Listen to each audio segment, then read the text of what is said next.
흔들릴 때 주님을 다시 바라보라. 누가복음 7장 18절에서 35절입니다.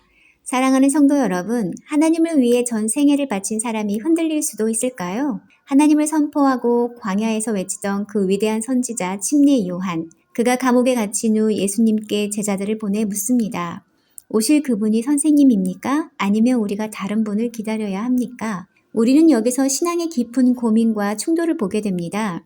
그는 예수님이 메시아이심을 이미 알았던 자였습니다. 그런데도 그의 믿음이 흔들렸습니다. 왜일까요? 오늘 우리는 그 질문 속에서 우리의 신앙도 때로는 흔들릴 수 있다는 사실과 그럴 때 우리가 어디를 바라보아야 하는지를 함께 묵상하고자 합니다. 침례 요한의 흔들림. 요한은 옥중에 갇힌 채 예수님의 사역에 대해 듣습니다. 기적이 일어나고 병자가 고침을 받지만 로마는 여전히 건재하고 헤롯은 여전히 왕좌에 앉아 있으며 정의는 실현되지 않고 있습니다. 그는 아마도 생각했을 것입니다.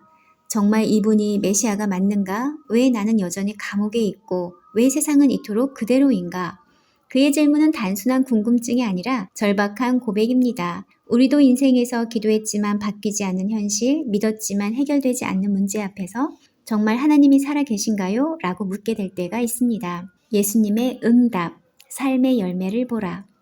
예수님은 요한의 질문에 논쟁하지 않으십니다. 가서 너희가 듣고 보는 것을 요한에게 말하여라.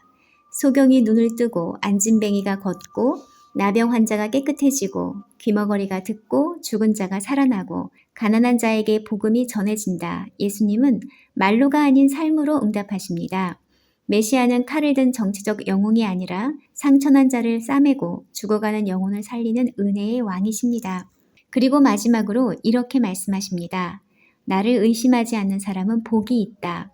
믿음은 흔들릴 수 있지만 그 속에서도 주님을 바라보는 사람이 복된 자입니다. 요한에 대한 예수님의 평가. 요한의 제자들이 떠난 후 예수님은 사람들에게 요한에 대해 말씀하십니다. 그는 바람에 흔들리는 갈대가 아니었다. 화려한 옷을 입은 사람이 아니었다. 그는 예언자보다 더 큰 자였다. 요한은 말라기서의 예언처럼 주님의 길을 예비하는 자요, 광야에서 외치는 하나님의 사람이었습니다. 그러나 예수님은 또 이렇게 말씀하십니다. 여자에게서 난 자 중에 요한보다 큰 자는 없다. 그러나 하나님의 나라에서는 가장 작은 자라도 그보다 크다. 왜 이렇게 말씀하셨을까요? 예수님 이후 우리는 십자가와 부활을 경험한 세대입니다. 성령이 내주하시고 완성된 복음을 받은 자들입니다. 그러므로 신약의 성도인 우리는 요한보다 더 큰 은혜와 진리를 누리고 살아가는 존재들입니다. 듣는 귀가 있는 자는 복이 있다. 하지만 모든 사람이 이 은혜를 받아들이는 것은 아닙니다. 바리새인들과 율법학자들은 침례 요한도 예수님도 거부했습니다. 예수님은 그들을 두고 이렇게 말씀하십니다. 우리가 피리를 불어도 너희는 춤추지 않고 우리가 슬피 울어도 너희는 울지 않았다. 즉 하나님의 메시지를 기쁨으로 슬픔으로도 받지 못하는 완고한 마음을 말씀하신 것입니다.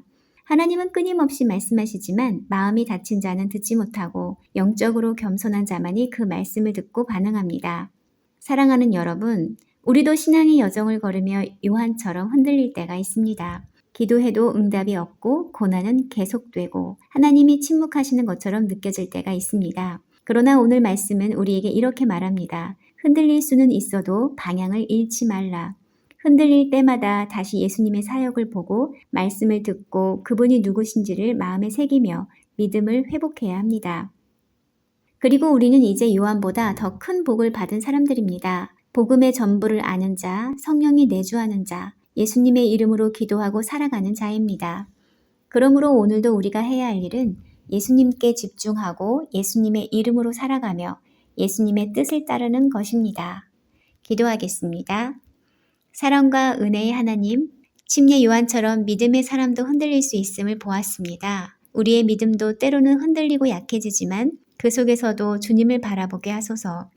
예수님께서 보내주신 표적과 말씀을 통해 다시금 우리의 믿음이 회복되게 하시고 나를 의심하지 않는 자가 복이 있다고 하신 말씀을 따라 흔들릴지라도 포기하지 않는 신앙 되게 하소서. 하나님의 나라의 복을 받는 자로 오늘도 예수님의 이름으로 살아가게 하옵소서. 예수님의 이름으로 기도드립니다. 아멘.